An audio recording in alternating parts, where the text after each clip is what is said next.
Poker's legendary champions, next generation stars, and tireless ambassadors of the game, sharing their wisdom and guiding your journey to high achievement on the green felt. This is Chasing Poker Greatness with your host, Brad Wilson.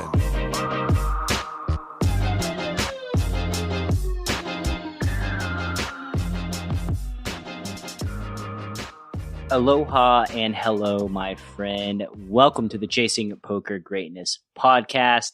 As always, this is your host, the founder of EnhanceYourEdge.com, Brad Wilson. Today's very special guest is Party Poker US and Borgata-sponsored poker pro Katie Stone. Katie has been a mainstay battling in the poker tournament world for over a decade, from Texas to her home turf, the shores of New Jersey, to the fabled online haven of Rosarita, Mexico.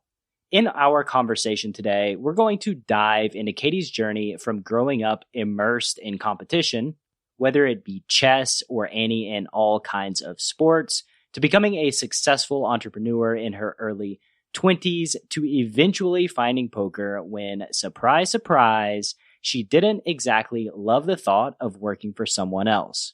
In our conversation, you're going to learn why I think you should always trust your quote-unquote gut at the poker table, how horrible of a human being I am for making Katie relive a very painful final table hand she was recently involved in, Katie's wisdom on how to genuinely find your poker tribe if you are obsessed with chasing poker greatness, and much, much more. So, without any further ado, I bring to you the amazing and brilliant Katie Stone. Katie, good afternoon. How are we doing? Hey, Brad. How are you? I'm doing very well. Very well. It's springtime now, which I'm happy about. Yeah, it's springtime at the beach, I think is better. This is perfect. I don't know where you are, but I'm at the beach and just actually came in about 30 minutes ago from a nice little stroll on the beach. And it's actually perfect weather here in New Jersey right now. So that's nice, which generally it's actually kind of frigid right now with the past few years. So it's nice that we can actually go outside for a little bit. That's a low blow, Katie, mentioning the beach. This conversation is not going to, the editing job is not going to go super well for you moving forward. Just letting you know. Listen, like the beach, I think, I don't know, I think there's something very just mentally and physiologically therapeutic about salt water.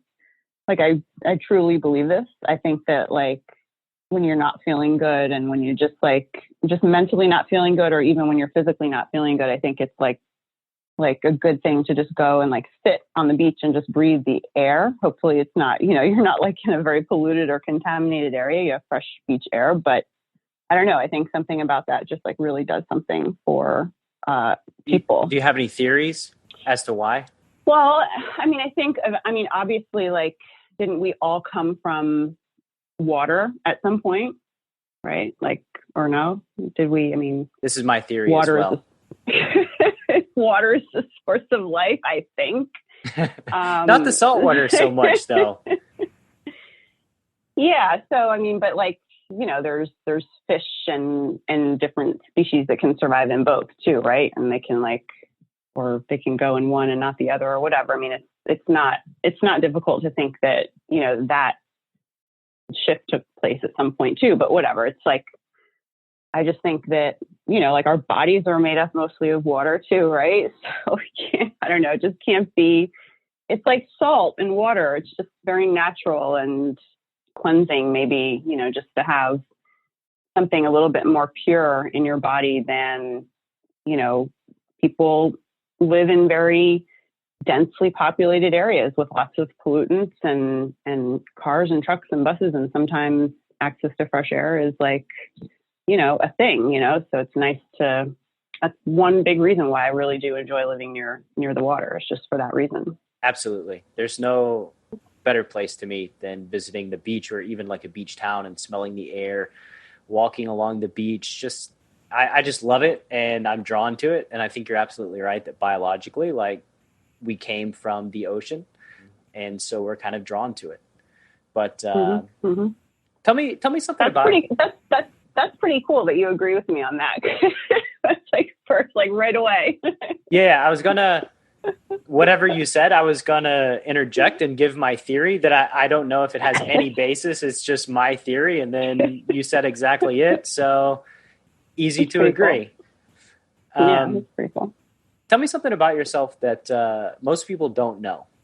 I am extremely like hard on myself to the point of like not depression, but it'll put me out of commission for like a few days, because if I like feel like I've messed up something really badly, it can be anything from a hand I played online, a hand I played live.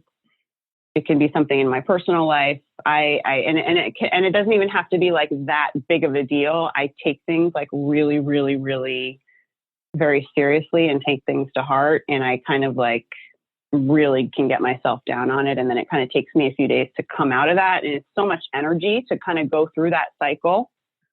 And I've like tried to work on like figuring out ways to like simplify that cycle or just try to prevent that cycle from happening. But it's, you know. Do you think the cycle kind of makes you a little bit of who you are? Oh, it has to, right? Like, because the ins and outs of that cycle represent so much, within your life, right? Because it's not just like a 2-day thing and then you're out of it. Like something has to bring you into that 2-day thing, right? So it's just like how you perform, how you think, how you operate leading up to that, and then, what you do during, and then how you recover.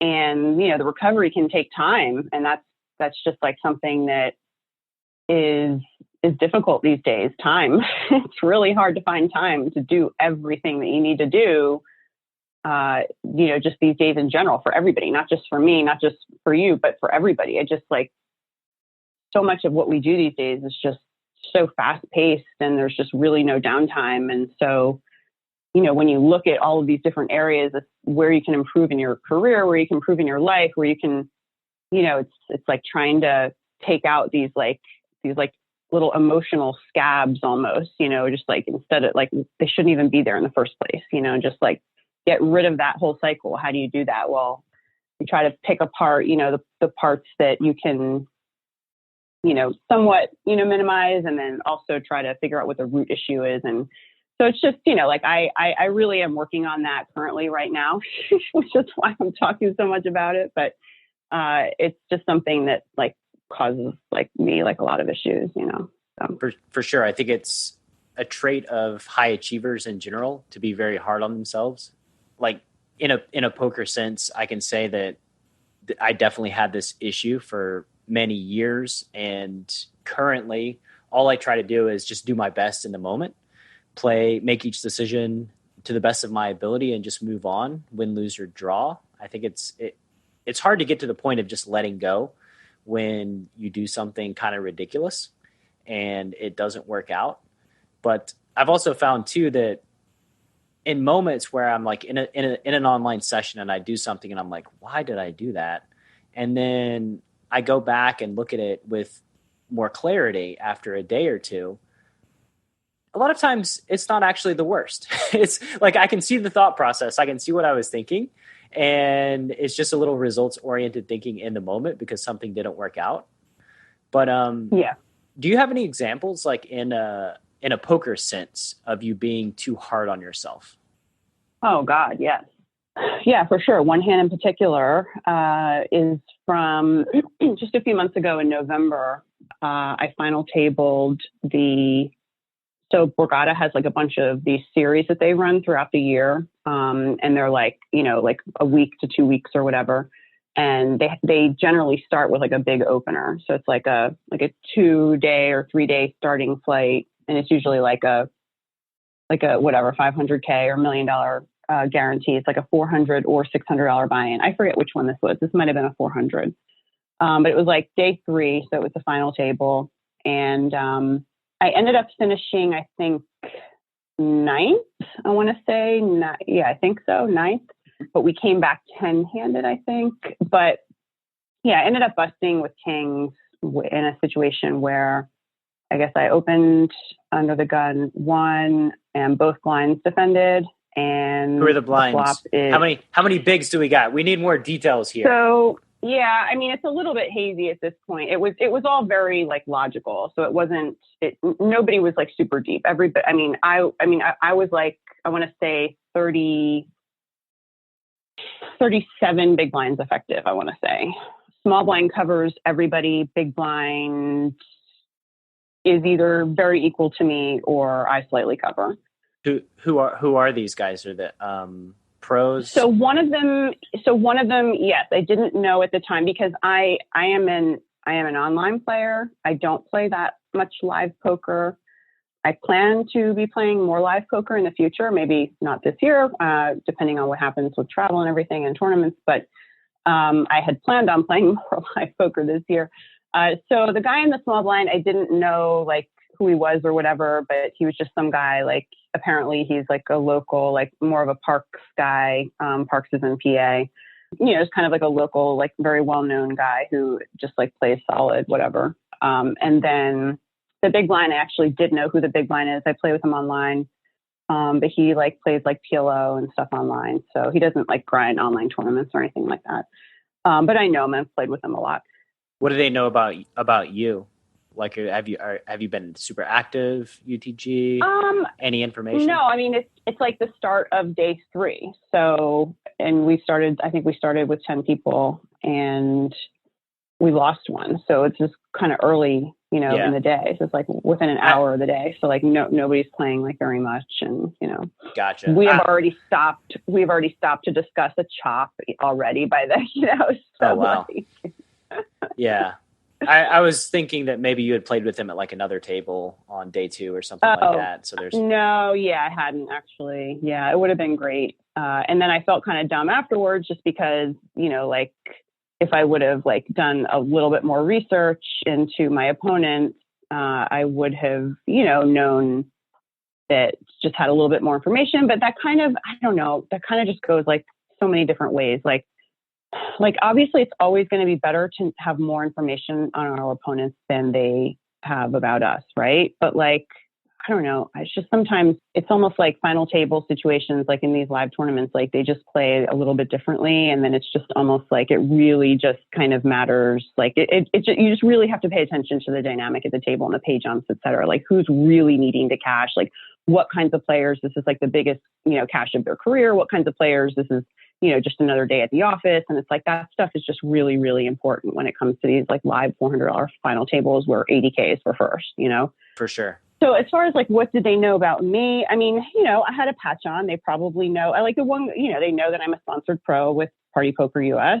And so they know that I'm probably an online player and can make their assumptions based on that. They know that I'm a professional, I'm sure. So they're, that probably gives them, an idea. That doesn't mean that I'm like good at poker or anything. That just means that, whatever, like I'm here in the same situation they are, playing for a lot of money. So yeah, we're just we're profiling people. We have very limited information, and we work with all we have. Yeah.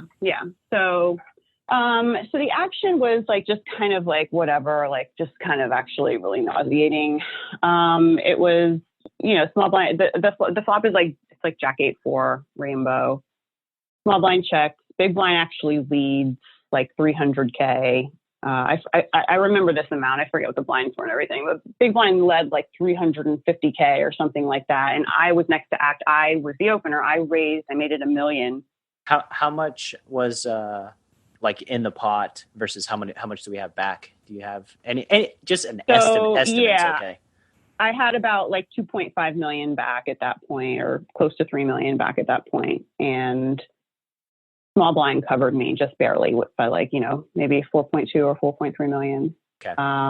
And big blind, who led, was the shortest stacked of the 3.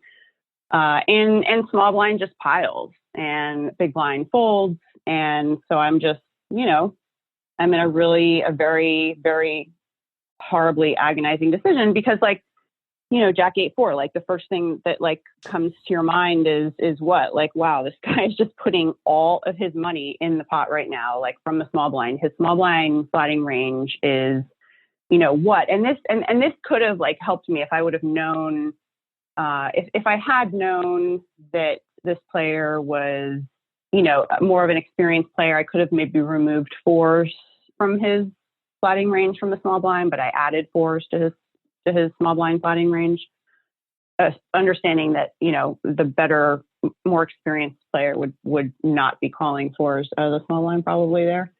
Do you remember like what's your standard opening raise? Like maybe 2.2x or whatever? It was, it was just like somewhere in between 2.2 and 2.5, like whatever. Yeah, it's just somewhere in there. So yeah, I mean, and like, it was also the kind of thing too, where at that time, like that month, November, I was doing a lot of work. Like even though I was playing live that month during the series, I was just doing a lot of work at home, just like before my set, like during the day, like because in New Jersey, our sessions are at night generally. So like on Sundays, they start a little bit earlier, like 5:30 or so, unless you're playing satellites and you have to start a little bit earlier. But in New Jersey, the nightlies, like during the week are, 7 o'clock, 7:30, you can start.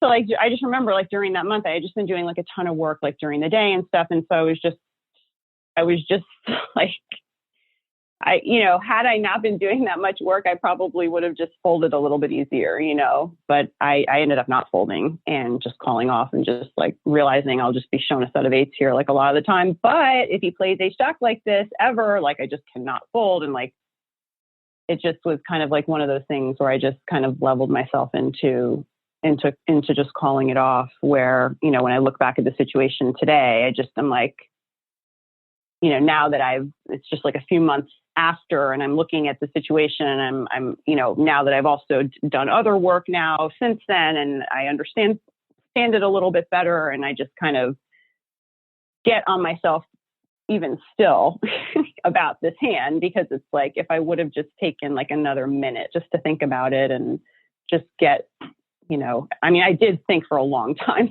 So I think I took 4 minutes actually, which is the longest I've ever thought about a hand. There may be, so I have some other questions that you may not be able to answer, but so number one, like pre-flop, how did that action go? You raise under the gun, fold to the small blind. How quickly does he call? How quickly does he take to act? Small, you mean how quickly did small blind and big blind call the defend? Yeah, just kind of easily. Not like there was not like a pregnant pause or anything like that. So pretty quick. Just kind of like, let's say like I open, fold, actions on the small blind looks at his cards, puts his cards down, takes his chips, put them in the pot. Next act is the big blind. So probably within that time frame. Yeah. I was thinking like, you hit the nail on the head. Obviously, if ace jack's in the range, then that's good. Players, in my experience, if they call very quickly there, it feels more like a pocket pair, like a pretty no-brainer, easy type of call. Like if you look down at ace jack suited versus under the gun, the wheels are going to turn a little bit. You're going to have to think like, should I be 3-betting this? Who's this player? Should I be flatting? Like, how do I proceed? Pocket pairs are just like, slam dunk, let's call and see what happens type of situation. Then the big blind, I mean, they're getting a great price, so they get to peel with a number of things. And I guess the big blind leading is probably not super great either, because if they're going to be leading with like Jack X, then that's not too good for the small blind having the ace jack. But anyway, sorry to rip off the scab. I'm just it's working through the hand myself. But I mean, and it was tough. It was just tough because like it was a kind of situation where, well, they ended up chopping like one person later, by the way.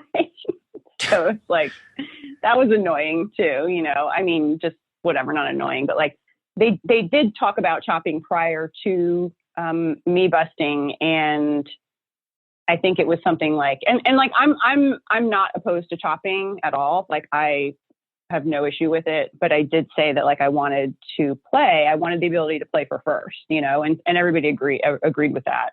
Sure. But then one person disagreed with the chop at all. So like we were going to take money and put it aside or whatever. And like that would require everybody to have to stay there and wait for everybody, which we had already agreed to do. But then just the one guy didn't want to do it. So we kept playing. So, And then he was amenable to it after you busted, apparently. Apparently he was, because he definitely did get like 70K or something, or 80K or whatever. One final question here, and then we can leave this hand in the dust. But I think it's important for the audience. When the small blind ripped it, like when the big blind led and you raised and the small blind ripped it, do you remember what your gut feeling was? Yeah, just to get rid of my hand right now. Yeah. Gut feeling was get rid of my sickness, basically. The problem is that, and here's where the problem is for somebody like me. The problem with that is that gut is like wrong a lot of the time, because the gut is formed from a very like, not that gut, but like that feeling is just from a very like ancient poker feeling, this guy's putting all his money in, he probably has a good hand. Like, okay, like sometimes that's true, sometimes that's not true, sometimes it's kind of true, right? So just like that feeling that you want to fold, sure, maybe that's instinctive first, just because it's like all of your chips and it's your tournament life and it's worth whatever, 30, 40, 50, 60, 70K at that time.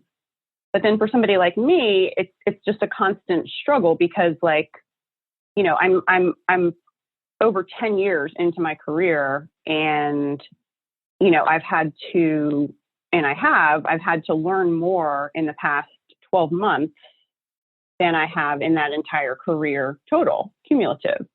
And so, it's hard for somebody like me, because it's almost tougher, because you're almost having to relearn things and relearn, and you're looking at old situations that are just so easy and smooth and familiar for you, that have been this way for your entire poker playing life, that you actually do realize that you are making mistakes sometimes, and you are losing out sometimes, and by not making the correct call. And understanding when you do have to make the correct call is just something that is also new too, so that's why it's just tough for me.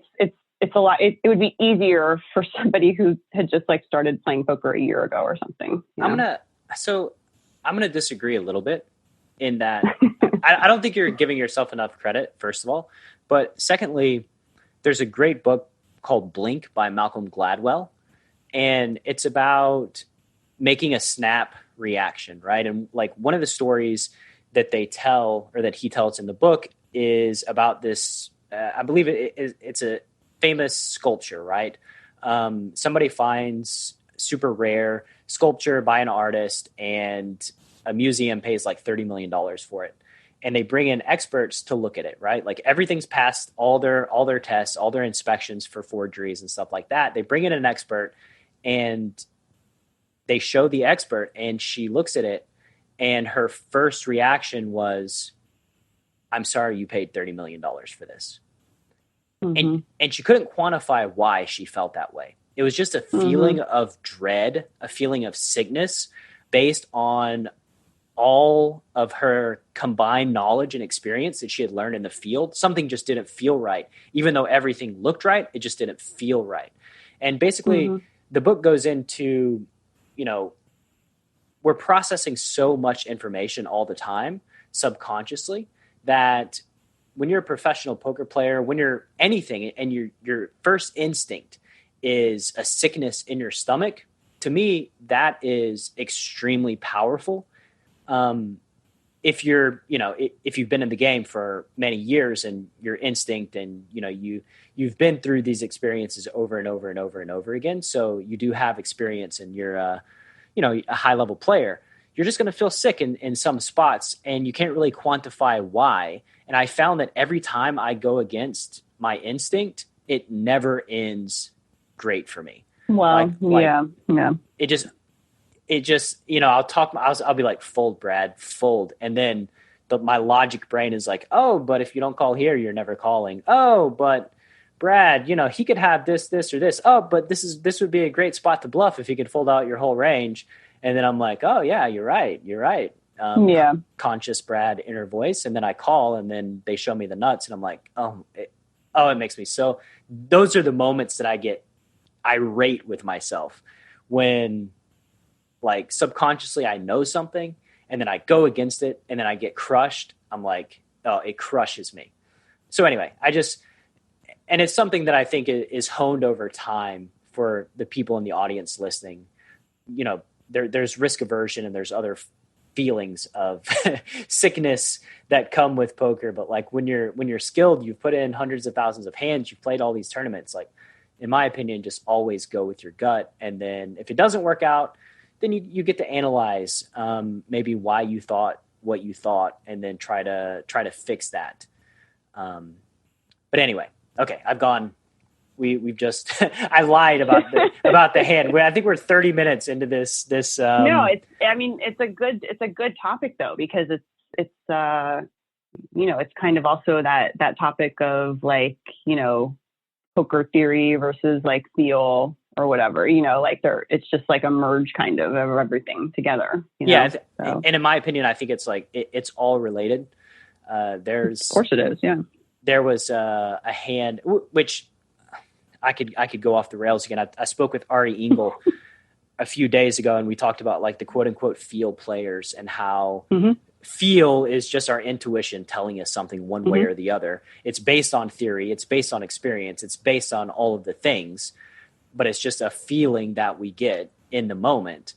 And there was a hand, I believe it was Garrett versus Andy on Live at the Bike, that I saw that got me real fired up, where he folded, the board was like Jack 8-9, Deuce 4, and Garrett folded 10-7 on the river to a bet. Oh, I did see this. Wait, Jack 8-9. Yeah, what was the turn in river? It was like Deuce. I mean, there were two blanks. Like Queen 10 was the nuts, and 10-7 was the second nuts. Okay, so just Jack 8-9, like XX or whatever. Yeah. And I think I did see this hand. Yeah, I saw this, and he folded. Yeah. Garrett folded, and then, like, Doug Polk made a review video of it and was like, yeah, don't do that. And I'm just thinking to myself, like, man, this encapsulates all the things that I believe in, like the subconscious information, when your skills are honed, when your powers of observation. Like, I give Garrett all the credit in the world for folding there, because that is, he just knew that Andy never has a bluff and Andy never has a set. And, like, his range is only Queen 10. And, like, obviously that's what makes him a world-class player, right? And almost everybody will second guess that instinct and second guess that gut and say, well, if I fold here, I'm never calling, yada, yada, yada. But that was, that hand got me fired up when I was watching the review. So I did have a linear path for the conversation. We've gone way off the rails, or I've taken us off the rails. So let's go way back. Let's talk about your family and chess growing up. Tell me about that dynamic and competition. I mean, chess was just always something that was, like, known to be something that everybody did in our family for some reason. I mean, I know that it started with I mean, it probably started before that, but I at least know that my great grandfather, who came over here from Germany, I know that he was, like, a really big chess fan player. So I'm not sure if he got it from his father or not. I don't have any information on that.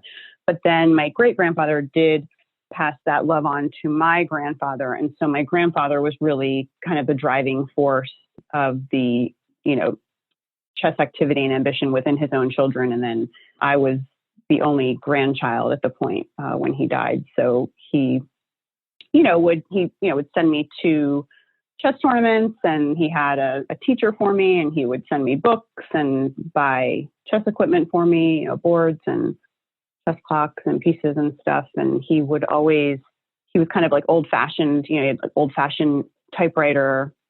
So he would like type out letters, and he would send these typed out letters that would have like missing letters. So a lot of letters would be missing one or two. A lot of words would be missing like one or two letters or whatever. And then he would like go in there afterwards and like write them in himself and draw them in. But his handwriting was like very shaky and stuff because he was old. But he would write these letters to my chess teacher. And this is like when I was in middle school and high school. And then the same letters to me. And he would usually always accompany the letter with a check for $50, which is like a lot back then, you know. It's like a long time ago. Why did he not put the letters in? Like, no, he would put like a letter. He would send a letter to me, and then he would also include a check for $50. Like, just like, you know. I thought you said he was like as he would type the letters out and then like skip letters in the words and then handwrite them in. I was like, I'm so confused. The words like it would be missing letters just because the typewriter was missing. Okay. Keys on the typewriter. Yeah. Gotcha. So after he would finish writing it, he would just go and take the paper out of the typewriter and just like, you know, himself with a pen, just, you know, write the missing letters. Yeah. But anyway, I thought there was like a game within the game, like, Jin Shahadi would call them gimmicks. Oh, okay. Yeah. But he would actually include a game. He would include like a newspaper clipping from either, because he lived in like Southern Florida, like a newspaper clipping from one of the newspapers down there, or maybe like a New York newspaper that still had actual like chess columns and chess puzzles. And so he would like clip that and then put that in the envelope as well and say, you know, I'll send you another check, you know, solve this puzzle and I'll send you another check next week. You know, like that's kind of how he was. So it was like, you know, it was cool because I would be getting these checks like, you know, all through middle school and high school just to be solving chess puzzles and stuff. And it was not a bad deal for me. Yeah, it's good incentive for a middle schooler. Yeah. So, but yeah, I just like kind of played, you know, like I would go to my lessons every Saturday morning, and then I would play at the local chess club in Houston called the Houston Chess Club, and go to chess tournaments mostly around Texas while I was in high school. And I'm actually still friends with a couple people, not a couple, kind of a lot of people from that world still that are actually in the poker world now, which is kind of cool. And then stopped playing. I kind of stopped playing like competitively when I got like in high school. I mean, I still played and took lessons, but I didn't play as much just because I was super active in sports like basketball and softball. And I went to just a very academically challenging all-girls school in Houston. And so I had a lot of work to do, and I was in symphony and jazz ensemble as well. And varsity sports in a few different sports. And so it was just like finding the time for doing it was tough. So I didn't really play much past like my junior year, I want to say. And then after school, you started a camp, right? As a little gig. Could you tell me about that? Yeah. So finished high school and then started college at UT Dallas, which is just about 4 hours north. Houston and Dallas are just about 4 hours away from each other. And it was actually, so UT Dallas, it was like the first year that they had started their chess program. So they were starting a chess program where they were giving chess scholarships out. I was not a recipient of a chess scholarship, but I went to the school and it was the first year of the program. So it was just kind of like a new thing, but we had like a lot of chess players that were coming from all over the world, actually. So it was kind of a cool experience. And I was there for a few years. We didn't spend that much time. Like now it's like a lot. It's like super organized and it's like a really big program and everything. But in the beginning, it was just kind of like a bunch of chess players knowing that the program was going to be happening. And so they kind of just went there, and then a few people were given scholarships. And then over the years, the scholarship program grew. But but yeah, during that time, I just, I was living up in Dallas, and just as a summertime activity, just to make some money I think it was like my freshman year actually, or my sophomore year, I just started a summer chess camp for kids because I had spent like so much time in Houston in like summer, like volleyball camps, basketball camps, soccer camps, and stuff like that. Because my mom was a single mom, and it was just the two of us in Houston. She worked like a lot. And so I just spent a ton of, like, her work was right near Rice University in Houston. So she would just, I would spend every summer there, just from like the beginning of summer to the end of summer. And I did every single sports camp, and I did all the boys camps too, like just because like she had to have me there. And so, yeah, I just kind of got the idea. I was just like, why don't just like have a chess camp? And so it was just like long story short, it just grew really fast, like crazy. And it went from one chess camp in Dallas with like 70 kids on the first year, to the point where I eventually sold the majority of it like 6 or 7 years later. And there were camps in over 100 US cities across the US. And then there were also like in curriculum chess programs, like during, before, or after school in like 60 to 75 like public and private schools in Houston, Dallas, Austin, DC. Wow. And so it was kind of cool. It was just like, it was kind of like a very fortuitous combination of things where it was me and I was married before, me and my ex-husband, we did it together, and it was just kind of a very, great timing, good idea, right partnership, right people to do it. Like we were just kind of young and making it up as we went along almost, but it was really successful, like really, really fast.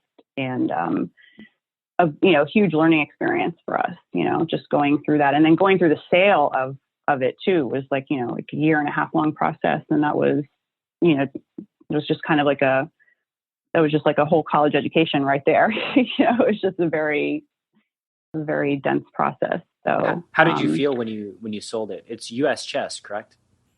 USA Chess. USA Chess is USA Chess is they changed the name. It's mostly active learning now, because they do other things other than chess. They do other types of summer camps now.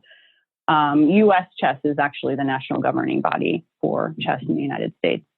How did I feel? It was, it was kind of like bittersweet, because it was just like, this was just an idea that we had, and then we, just kind of did whatever we wanted to, and then it was successful and we enjoyed it. I think it was more so just the uncertainty of not knowing what I was going to do with my life later on, because I knew that, I was kind of like screwed almost, because I had started this thing when I was like 19 years old, and I had like, now what was I going to do that, like, it wasn't really like feasible for me to go get a job somewhere or something, just because I had never had a job, and like, I wasn't exactly like really excited about jumping in and working on somebody else's project. I had never done that before. I didn't know what that meant. So it was, as I was like thinking about it and taking time, it was really hard for me to figure out like if that was even going to be an option for me to work for somebody else or something. I know that sounds probably really selfish or something. I don't know, but it's totally, it's from a person that's been a professional poker player for 16 years, it's totally selfish. It's really selfish. It's horrible. Can't understand it. Can't understand never wanting to work for somebody else at all. Yeah. No, I think like this is very common. I think that's, we're going to get into finding poker and getting in poker, but like, this is a feeling that drives people. It drove me to find a thing where I'm not subject to somebody else's silliness. And I can make my own schedule, and it's a meritocracy where I learn, I grow, I improve. I can dictate how much money I'm going to make. I can change my schedule. There's a lot of freedom that was appealing to me as, a 19-year-old kid getting into poker. So like, and that's kind of the dream, right? That's why people want to be professional poker players, is that exact thing. I think it's the most understandable thing in the world as far as I'm concerned. Yeah. And yeah, for sure. So how'd you get into poker? You're Yeah, I mean, so not long after that, I kind of took a few years where, so we sold the majority of the company, still have a small percentage of it to this day, actually, but sold the majority of the company. And then I actually stayed on for a couple of years as a vice president. And this was in like 2005. And these guys, like, they were great. The guys that took over the company, they really, they were really great. They took so many of the things that we had wanted to do, and we just physically couldn't because we just didn't know how, logistically, just everything, operational, whatever. And they really did take a lot of those ideas and put them into play, and they did a great job. So that I kind of had an atypical experience in that, where when I was reading up a lot on the experience of selling a company and then working for the new owners, because I was kind of terrified of that. Like, I remember one time where it was like Monday or something. And then like, I booked a ticket to Milan for like Wednesday afternoon. And like, I didn't tell them about it. Like, it didn't occur to me that like I had to, like, this is my frame of mind. It absolutely did never occur to me that I needed to let them know. And so that was a learning experience. That was like my, this is working for somebody. This is what this means, and they were really nice. They were great about it. They were awesome. They were just like, well, yeah, generally when you go on a trip or, out of the country, you kind of just have to let us know and just give us a little bit of notice. And I'm like, oh, okay, yeah, sure. I mean, I'll have my laptop, well, yeah, but you're, 7-hour time difference. So that kind of makes a difference too. And, but yeah, I mean, I was lucky that they were great. I stayed on for 2 years with them, and they did a great job and were great guys to work with. And so, yeah. And even though this is an interview show, I don't want to pry too much as far as the financials of that, but I assume you had 100 cities. So you did okay. Yeah. You did okay after the sale, right? Yeah, it was enough to where I didn't have to really do anything for, I had time to figure out what I was going to do with my life, basically. Like I owned my house. We had built a nice house in Dallas, in North Dallas. Owned the house, just had a good, just kind of a good starting stack, And so basically took a few years off. I also had horses, so like real horses. And so I just kind of took a few years off to just play with them, and, just rode my horses around and played with them for a few years and didn't do much of anything, actually. I like that you qualified they were real horses. So. Yes, real. So we didn't think horses. you were just playing with stuffed horses for 2 years. Yeah. I didn't really do much of anything. I mean, I was playing poker, but it wasn't like I was needing to do it for money or anything. It was just like, a hobby. I mean, I was probably playing poker like 3 times a week or something, but it wasn't like I needed to play poker to pay my rent or anything, or my mortgage or something like that. It was just like, oh, this is like, let me try this and let me see if I can be good at this. Because at the time, a lot of my other friends in chess were also kind of switching to poker and learning poker at the same time. So we were all kind of interested in it within like the same like 3-year period or so. A lot of chess players kind of started switching over to poker. And so, yeah, I mean, I kind of just dabbled in it for a few years and like, whatever. I lost a bunch of money. I think I lost like 30 or 40K or something, like playing, like small, like $200 tournaments or something like that, like something stupid or whatever, $400 tournaments, cash games and stuff. And I just like, I quit because I was just like, this is stupid. Like, I'm not like, I was just being spoiled, like I didn't succeed at something right away, and I lost a bunch of money, and then I quit. And so, I took like some more time off. I took like another year off to like kind of figure out if like what I was going to do or whatever. And then I just, what was your plan in that year once you quit playing poker? Because this feels like there has to be this transition period where you're like, this poker thing is stupid. I'm just losing money, taking time off, and then jumping into poker in earnest. Well, so like, what did I do when I quit poker the first time? I only quit it once, but when I quit, nothing. I didn't really do anything. Didn't do anything. Yeah, I didn't really do anything. I just kind of hung out. I didn't. What? I mean, I did explore some other options as far as, because I did have a few options at that point as far as like people wanting to maybe get involved with something surrounding the business that I had recently sold. I had a pretty strong non-compete agreement, so I had to be very careful about anything like that. But there were certain things that I could get involved in if I wanted to. And so I did kind of play around with those things for a few months. And I talked to a few people about some ideas, and I did, I talked to a few lawyers and a few, designers and things like that. And I quasi worked on these ideas that I'd had for a few months. And I don't know, for whatever reason, I just decided to go the poker route. A few months later, I just decided. Was there anything that lit the fuse? For poker? Yeah. Yes, there was.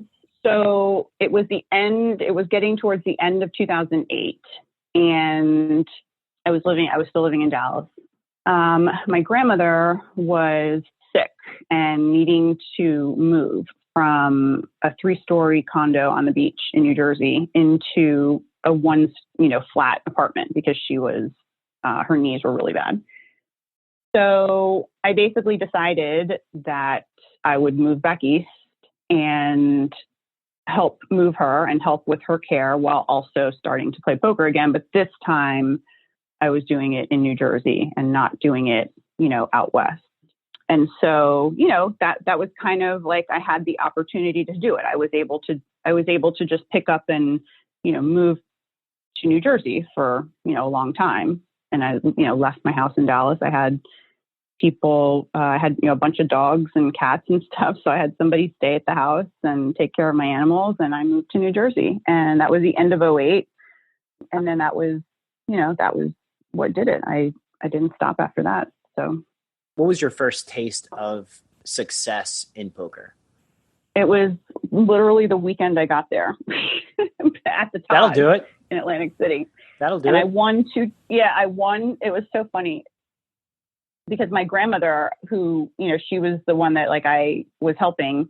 So I had told her my plan. This is what I was going to do. Okay, I'm going to start playing poker again. This is going to work. I can come back and help you in New Jersey. And, I'll split my week. So half the week I'll be down in AC and half the week I'll be up in, Monmouth County helping you. And so it was fun. So it was that first weekend I got there, I was just kind of excited, because I had just driven cross country with my little dog. And I think it was the next day, and she knew that I was excited to get started. And she was like, well, why don't you go down to Atlantic City and see what they've got going on down there? And I was like, happily, let me go and check this out. And I ended up winning 2 tournaments that weekend, back-to-back days, at the Taj. I played the Saturday tournament and then won a Sunday tournament. I think I won $8,000 that day or something. And it was a big deal for me because it was my first day back. And I just remember calling her from the bathroom in the Taj, just being like, I won the tournament again. And she was just screaming on the phone. It was just so funny. But yeah, I mean, it was kind of a perfect, it's you want to get back into poker, you make the decision to get back into poker, you drive cross country, the first 2 poker tournaments you play, you win, so maybe it's if I lost, maybe I wouldn't be here today, obviously, but I didn't lose. I won them. And I think in every poker player's journey, there just has to be some sort of moment like this. Else, why would you keep playing? Why would anybody keep playing and suffering year after year, losing money playing cards? There's always some sort of breakthrough, Yeah.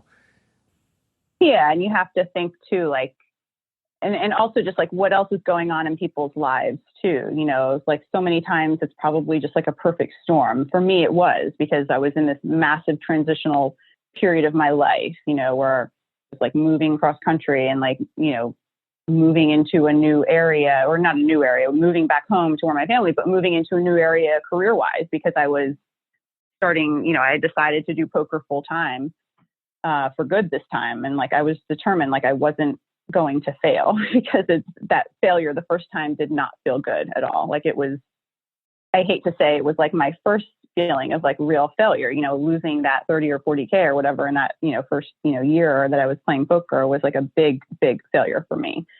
And you started a successful business at 19. I mean, yeah, you've been, You were how old Yeah. at that time when you lost I the mean, 30K? I was like 20. Yeah, I was like 25, 26. Yeah. So yeah. But yeah, so I wasn't like, I just was kind of like determined, like I'm going to do it right this time. And I don't know, just like everything kind of falls into place sometimes, you know, like where you have the opportunity to move to an area where you can, you know, now pick up the career that you want to continue. And you have the flexibility to do that while taking care of your responsibilities with your family. And then, you know, you end up meeting, you know, the right person or the right people that help you, because obviously, like we all know, like meeting or having the right friends in poker will be the difference between success and failure the most of the time for us, right? So, you know, realizing that I didn't have the right, you know, group of people around me or the right types of people with similar goals, similar mindsets, you know, and then having to find those people isn't always the easiest thing either, much less finding them in Atlantic City, New Jersey. Probably not going to have a very high success rate of that. So, yeah, just like, you know, I did find the right people. I did manage to luck onto some really great people who I'm still very good friends with to this day, who, you know, generally don't say that you meet lifelong friends in Atlantic City. I've never been to say, but I've never been to Atlantic City actually, but you're absolutely right about the people that you surround yourself with. And that's something that I've preached over and over and over again on this show. What is up, my loyal Chasing Poker Greatness listener? Coach Brad here, and I just wanted to take a moment to ask you a simple question. How many times have you heard my guests and I speak passionately about the benefits of poker coaching? You get to expand your poker network, receive expert feedback you can rely on, and have your burning questions answered by a trusted mentor. Which brings me to the Poker Power Hour, a series of 100% free, live 1-hour poker webinars, masterclasses, and hand history breakdowns that kick off each and every Wednesday evening at 8 p.m. Eastern Standard Time. The Poker Power Hour will be led by me, Coach Brad, as well as some of your favorite Chasing Poker Greatness guests. It will be your weekly guide for helping you plug your leaks, skyrocket your poker growth, expand your network of crushers, and inevitably win more money on the green felt. The Poker Power Hour is premium content and live only. There will be no free replays or view on demand, and the content will eventually be released as paid training only. So head to enhanceyouredge.com, opt in to the Poker Power Hour, and get for free today what you'll have to pay for it later.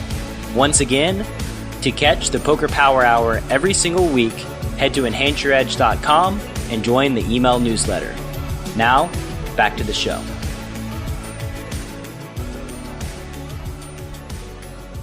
Let me ask you a question now. So imagine there's a carbon copy of yourself, right?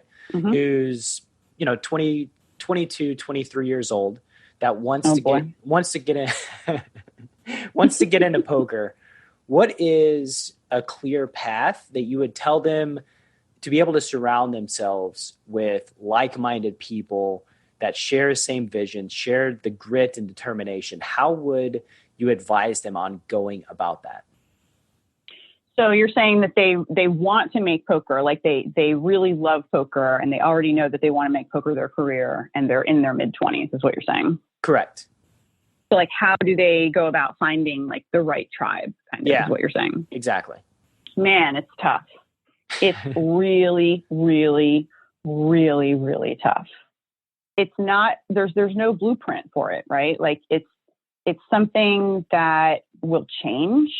It will, I can't tell you how many people I've had in my kind of like, you start to form like you have an inner circle that's, you have, and then you have like a middle circle and then like an outer circle, and like how you form those, whatever, one can form before the other, they can merge, they can, whatever. But like, it just takes like, it's hard because when you're just starting out, you don't know where to place somebody. So you might place somebody in your inner circle when really that's a poor decision. Number one, because maybe they just aren't very good at poker and they're giving you the wrong advice. Number two, maybe they're just like maybe not a very good person and they might be giving you, wrong advice or have, some sort of ulterior motive or whatever like that.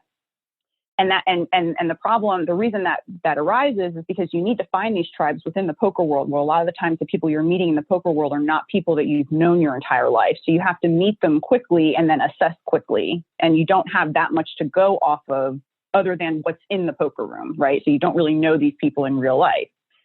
So that's like a whole extra set of challenges. So now you're trying to decide, you're trying to make assumptions off of people you don't really know that great, like poker and personal.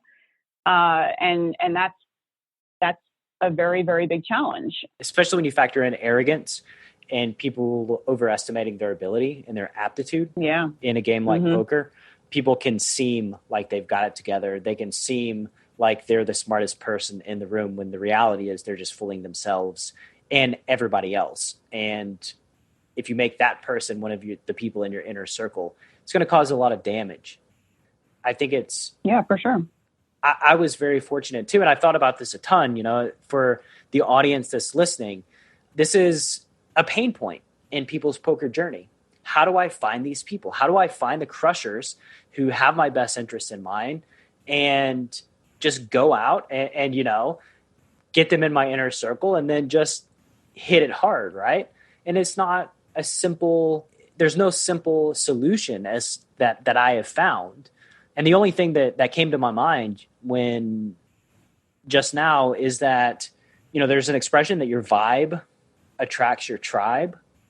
And 1,000,000%. Like, oh my God, 1,000,000%. And like when I think back to my career playing poker, I've talked about a friend of mine that I got involved with when I was, 14, 15 years old, and we played spades together. And he was my spades partner. We talked strategy every day. Like I was like daydreaming in high school, writing out spades theory on my paper. And now that I think about it, like we got hooked up because I was so hell bent on being good at a silly card game, just typing in the lobby, talking to people, discussing strategy, stuff like that. That was how I met my friend who eventually led me to poker. And he was as obsessed with being great at spades as I was. So I think in that sense, like when you have that obsession, when you have that fire that's in you and people take notice, that is, that's a good way to attract your tribe. That's legitimately the most truest thing I think I've ever heard in my life. I mean, seriously, it really is, because that's exactly what eventually ends up happening. Like it's not a perfect route, like it's never a direct path. I don't know any person, I don't personally, I'm sure that just it has to exist, whatever, but I don't know any person who just has a straight success line that just goes straight up and they've experienced no hurdles in their poker career, no hurdles with anything. Like, I don't know that exists, but I don't even think it's healthy for that to exist. Yeah. But, eventually, yes, like that is what happens, because along the way of you figuring out all of that stuff and figuring out what you want to be, who you're going to be, what you're going to do, how you're going to do it, what kinds of people you have around you is then what you start to figure out. And you're absolutely right. Everyone else kind of starts to sense that as well. And then next thing you know, maybe somebody offers to study with you, and maybe it's somebody that you really want to study with. And maybe, that's a turning point for you. And, or maybe you take a screenshot of a hand that you played versus somebody that you have their phone number, or you follow them on Twitter or something. And maybe you send them that screenshot, and maybe you just say something like, hey, I whatever, like, I'm not sure what you had here. I felt like, whatever, blah, blah, blah, blah, blah. Just one little sentence, just some little inkling, and maybe you get a response, and maybe that person says, oh yeah, I played that hand like shit. You got, what you were doing was, better. Well, whatever. However people talk, everybody talks differently, but you get what I'm trying to say. It's just like, those are ways that you can make little kind of organic attempts at building your tribe. And guess what? If you don't get a response, so what? Like you're passionate and joyous of the game, about the game, and you want to learn about the game. You talk to enough people and become friends with enough people, eventually you'll just kind of be able to select your own friends also, and that's a good thing too. Katie, you're dropping greatness bombs. And I just had this, this thought just now that made me feel a little sheepish, that the name of the podcast is Chasing Poker Greatness, right? Like if you're chasing poker greatness vigorously with passion and fire, you will find other people who are on that same path. And that's where you connect.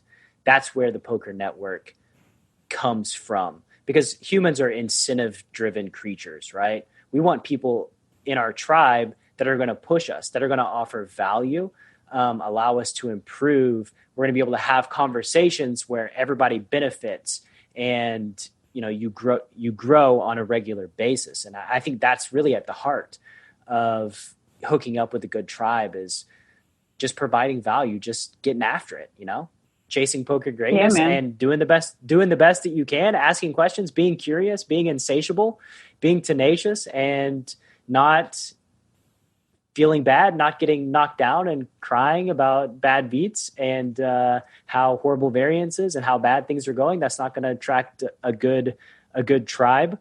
So anyway, that's kind of funny realization that I just had. Yeah, no, that's awesome. That's a good one. And also you'll also become a little bit like very particular too about your circles, so you'll have, so like, and this is something that I do kind of struggle with this a little bit about keeping the circles appropriately in their lanes, kind of, because I tend to merge a lot, and that's just like a lot of extra work and a lot of extra excess and a lot of for no reason, and it causes issues and stuff.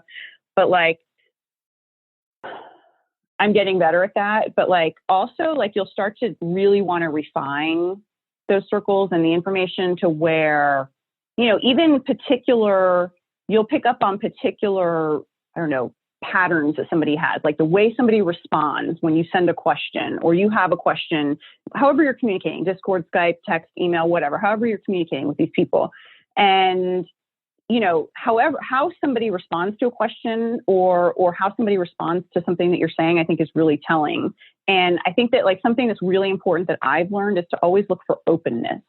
And like the ego that you were talking about, look for somebody who's able to drop their ego, because that is just so incredibly important and indicative of somebody's willingness and capability to learn. And you want to surround yourself with people who want to continually learn, and somebody who's a little bit touchy about their viewpoint about a particular hand without looking it up or without having any data to back up what they're saying is just maybe somebody that you want to push off into a little bit more of an outer circle, in my opinion, and in my peaks and valleys of my life.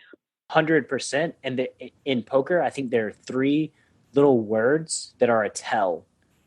I don't know.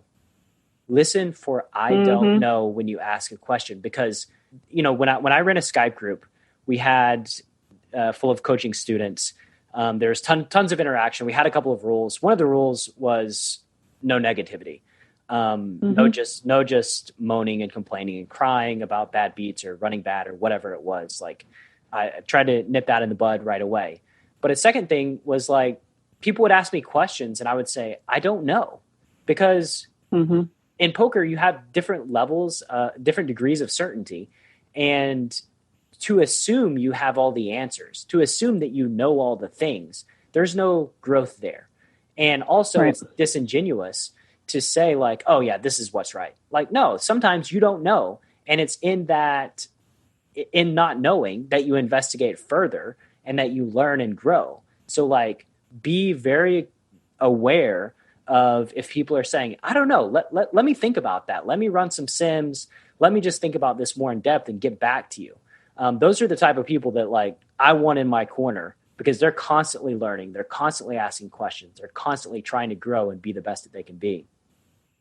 Yeah, for sure. And like something else too that's just like really simple, like if you're like looking at a hand history or something, and like, or you send somebody a screenshot of a hand, and like one of my study partners is like, I love him because like I'll send him spots and I'll be like, oh my God, don't hate me about this. And he'll just be like, Katie, like no spot like with 100 big blinds involved or somewhere around there is going to be like uninteresting, you know, like just don't ever think that that's ever going to be not something that's going to be fun to look at.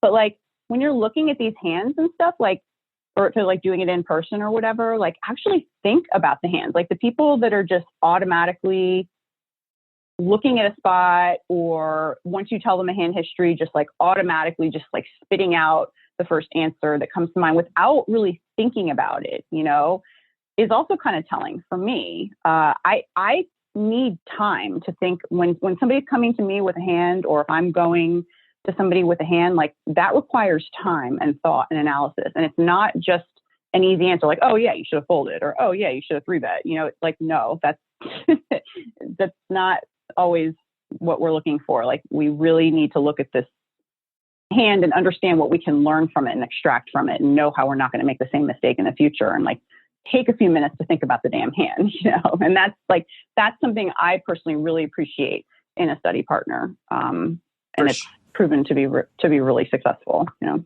For sure. And this is my issue with a lot of forums and message boards, that somebody says that something is quote unquote standard immediately, and then all future thought kind of goes out the window. Goes away. Yeah. And, like, no. Like I've never used forums or message boards to improve my poker game, just because a lot of the things that were said, I could totally disagreed with, but then once somebody says something, everybody just agrees with it. And then you're just entrenched in your side, and you're just defending your thought process. And for me, it was like, this is not beneficial to me. Like, well, yeah, because the forums also are not always that friendly of an environment too. So if you're the lone dissenter, I'm a mod on 2+2. I'm actually a founding mod on 2+2. I go way back on there. And like everybody knows, 2+2 is like not always and not is like the most friendly environment. And it's like, especially like, you know, I don't know how it is now, but in the past, it was kind of like, you know, like I remember my first post in high stakes MTT with a hand from like a 109 rebuy in like 2012. And I remember legitimately being sick to my stomach after pressing the post button because of how, you know, terrified I was of getting ripped apart on the hand, you know? And of course, like, that's not a good learning mode, you know, like that's, if you're the lone dissenter in a hand and everybody's coming after you, you know, that you're wrong, that's also not a good learning mode, you know? So, and plus you don't know who you're talking to either a lot of the times on the internet too. So, but. Yeah, forums have not been super useful for me as far as like improving my poker game. And I think they've certainly gone downhill over the years. I think 2+2 and the Reddit forum in particular is like, oh my God. Yeah. Don't even get me started. That's unfortunate. Yeah. If you want a lot of feedback on a meme, post a meme on there. Don't post a hand history where people are actually trying to learn and grow and improve their game, because it doesn't get engagement, right? It's very weird. Like lots of people want to be great at poker. Lots of people want to improve at poker, but they don't want to think about poker. Like they don't want to think about poker in depth at a level that hurts their head, that makes them tired, that makes them feel uncomfortable. Maybe it's just human nature. We want easy answers. But in a game of chaos and unpredictability, every single session that I play, there's always, 50, 100 spots where I'm not sure. My level of certainty is low, and you just move on. You just keep playing. Sure. It's when you get caught in that the thought where everything has to be perfect, and that, you know, or the thought that everything you're doing is perfect, I think that's detrimental, because then you're never growing, right? Yeah, and that's kind of like why working with other people is helpful too, because I think a lot of poker players, especially poker players who are working with software and they're running sims on their own, it's very easy to kind of just be very solitary in that. But that can also be really detrimental to your game. So specifically because of what you're talking about, you kind of need like feedback from other people too. You need other ways of looking at like what you're doing. And Sims create certainty. They create, I don't even know how to say it, fallible certainty, where you're so convinced that something is right based on the sim that you just do it, implement it, regardless of the results, and assume that you're doing everything correctly, right? Like the hand that we broke down, the fact that the small blind called pretty quickly, right? That to me is a big piece of data and a big piece of information that I would have tried to implement in live action play at the table. But that's something that you're never going to be able to equate for in a sim unless you node lock and put it in there. It's never going to take any piece of small data or information like that into consideration when it's spitting out what action it wants you to take. Yeah, because like that person who is running, like let's just take like that person running the Sims, like let's say somebody who's being very solitary running the Sims, and maybe they don't play like a lot of live poker, and then, but if they do, like, let's say they do have a study partner, or they are talking to somebody who is playing live poker, they would kind of learn that side of it from their partner, So those are things that the Sim, like you said, is not going to teach. Right. But it's a question that people don't even think to ask until they talk to somebody else. And it's like, oh, wow, that's a factor. That's something I can factor into my decision-making process. And then you see it everywhere. You start seeing it all the time. Yeah, it's always so beneficial to work with other people because they see what you don't see and give you clarity when things are unclear. If you could gift all poker players one book to read, what would it be and why? Okay, I will tell you what book. I'm not a huge poker book person. Good. Yeah. However, I do think that there is one book that I think all poker players should read. And in particular, just because as I'm getting older, I've kind of witnessed a whole new generation of online poker players now that because with New Jersey online regulation back in late 13, early 14, there's a whole new group of people that are playing online poker for the first time.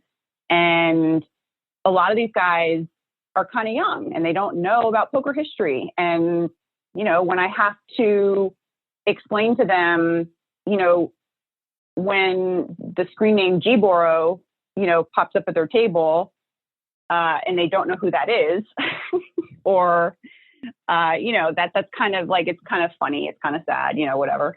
But anyway, the book that I would recommend is, I forget the title. Oh, The Professor, the Banker, and the Suicide King. Is that it? Yes. Is that the book? Yeah. I believe it's by Michael Craig. Just for historical perspective, because so many of these newer poker players, they just don't know anything about, and that's just a little snapshot of poker, of things that were going on back in the day too, but it's kind of cool that book exists, and it's a good book, and it's well written. It's a great story. And I think that all poker players should, and poker fans should read that book because it's great. I love that book. It's probably my favorite poker book. Just don't take really? any. Well, you and I have a lot in common, man. Me and you, we're supposed to be like friends or something because.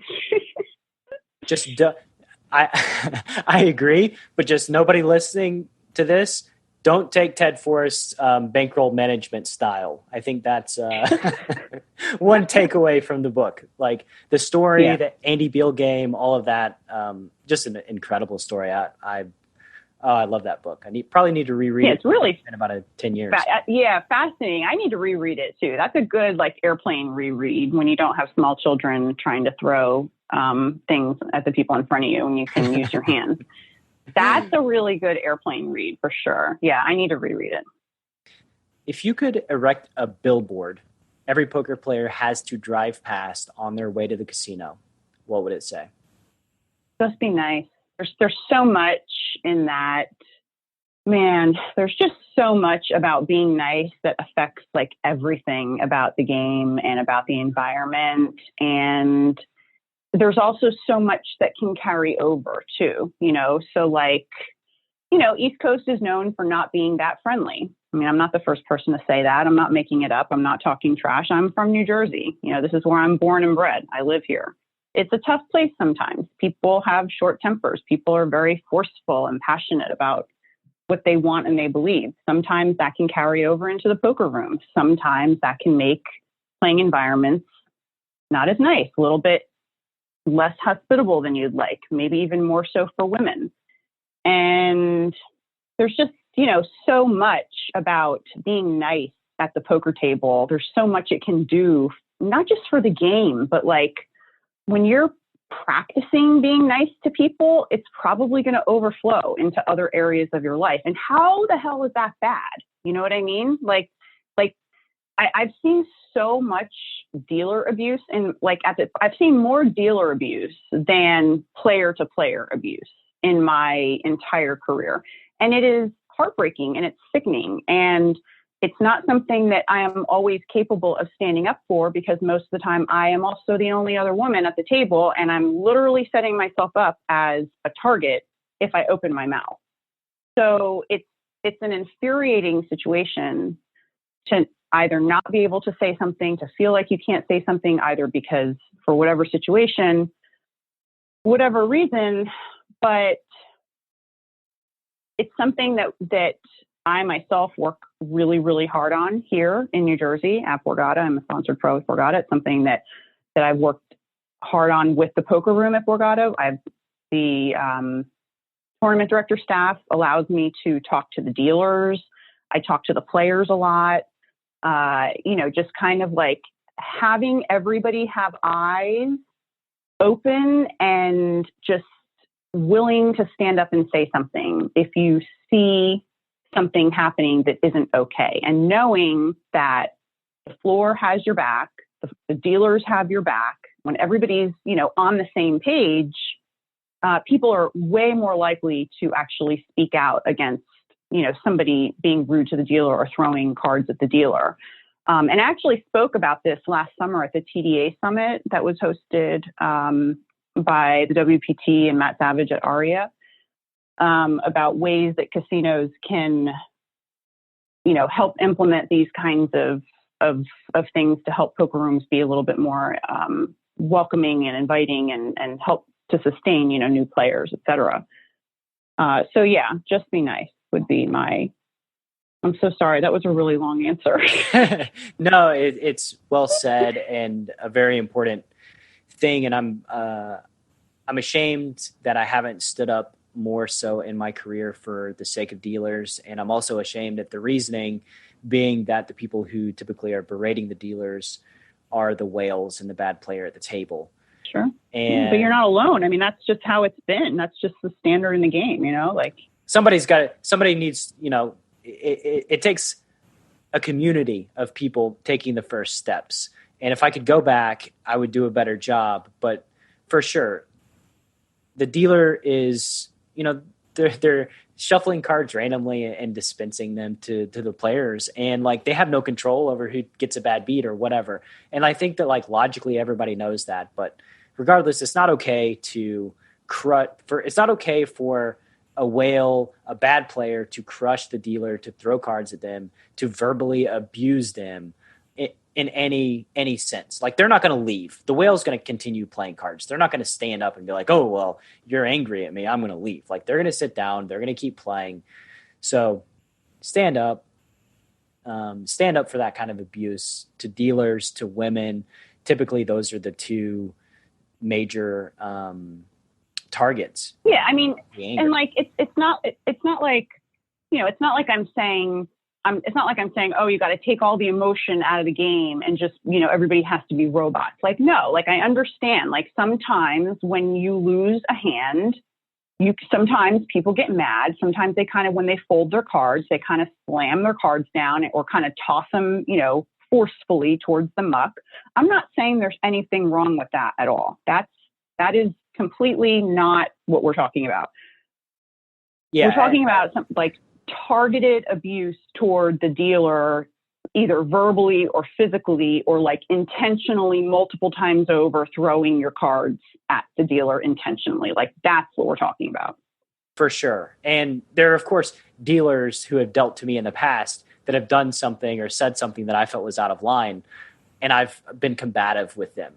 I think that's something that happens. But as have I. Yeah. We're not talking about either one of those. It's just like, be cool, man. No. Just be cool. Take a stand when somebody's mistreating somebody else, and the game will be better all around, more inviting. If the bad player does leave, there's going to be so many more recreational players that play the game because of a fun, inviting environment. Sure. And I have to say that I personally noticed a difference this January when I played a ton of live poker this January. I noticed a big difference in the overall just people being a lot nicer, and a few other women also mentioned to me how and this one of them was somebody who was not like familiar in the area. She had come from out of town and had mentioned that, everybody was really, really nice. And I'm like, well, that's really good because this part of the country is not known for that, and that's, and so just getting everybody on the same page where you're all working together, for an operator, for a casino, you can make a difference. You can change the culture of the room by, when somebody at the table sees another guy call another guy out for saying something disrespectful to the dealer, maybe you're not changing the guy who said, the obnoxious thing, but the rest of the table sure does see the guy getting called out for it. And that's what helps establish the culture of the room, especially when it's then backed up by the floor.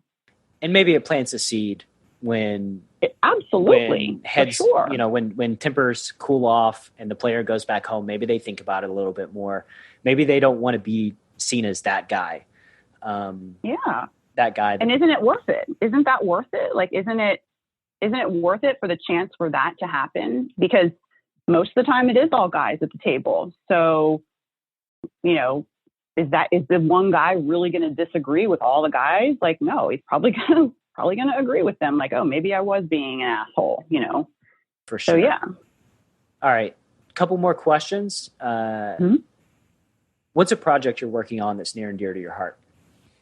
Oh boy. A project that I am working on that is near and dear to my heart. Can I say myself? That's very near and dear to your heart. I mean, I'm being totally honest. No, I mean, like I have a few projects that I work on in poker. I'm a sponsored pro with Party Poker US and Borgata Poker. So I work with them, and then there may or may not be some exciting news coming out soon with maybe the WPT and maybe not the WPT. So we're just not going to talk about that. So that may or may not be a project that I'm working on. But most of my work is honestly, Brad, is spent on myself, and most of my study time is spent on myself. And I do work very hard during the day. And the reason I have to is because I don't have the flexibility or the freedom that I used to anymore. So because I have Luca, and so I only have X amount of hours for X amount of, spurts throughout the day that I can get things done. So it's forced me to become very refined in my scheduling and study sessions. And so as of right now, I am my focus in my life. My work is my priority, and it kind of takes priority over everything else other than, my son. But I am, I am at a, kind of an interesting point in my career where I kind of had to make a decision, what route was I going to go, And so I made my decision, and it requires a lot of work, come to find out. So who would have thought? That's life. Yeah. So yeah, I it sounds so selfish and whatever, but I'm on kind of like a massive re-education project almost, and just kind of like a totally, totally different, method. So, my project is myself. I'm investing in myself. That's kind of the way I look at it. Sounds fun. Sounds like something that, obviously learning, growing. I think that when it comes to playing poker, Fedor Holtz was on the show, and something he said stuck with me, that when he retired from poker, he realized that he had been playing poker for money, and he had initially fallen in love with poker because he loved learning and he loved growing. Mm-hmm. And when he stopped the learning and the growing, poker didn't mean as much to him anymore. And so focusing on yourself, learning, growing, educating, that's awesome to me. I think that's what else is there in the human experience than that? Yeah, I really don't know, actually. So final question, where can the Chasing Poker Greatness audience find you on the World Wide Webs? So I'm on Twitter at Katie Stone Poker. And then I'm also on Instagram at Katie Poker. And then I do have a website, and my website isn't really up to date. It's just kind of like short background, bio info, some pictures. And then I do need to update it with like recent final tables I've commentated and stuff, but it's just katie.poker. That's my website. Awesome. It's been great having you on. Let's do this again in the near future. And thank you so much. My best friend is Jen Shahadi, and she told me that you were really great to talk to. So, and she's generally right about everything. So she was very, very right about this. Must be nice just to be right about everything. Listen, you pick your best friends and just pick the best friends that are right about everything, no matter what. And you just say, yep. Going back to our tribe, you're the average of the 5 people you spend the most time with.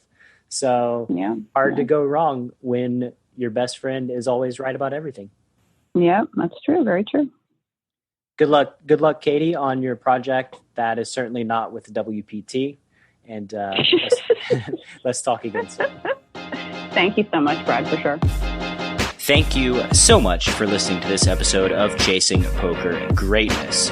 If you have yet to subscribe to the show, please take a second to do so on Apple Podcasts or wherever your favorite place to listen to podcasts may be. For more content from me, Coach Brad, please visit our YouTube channel at youtube.com/enhanceyouredge, and I'll see you next time.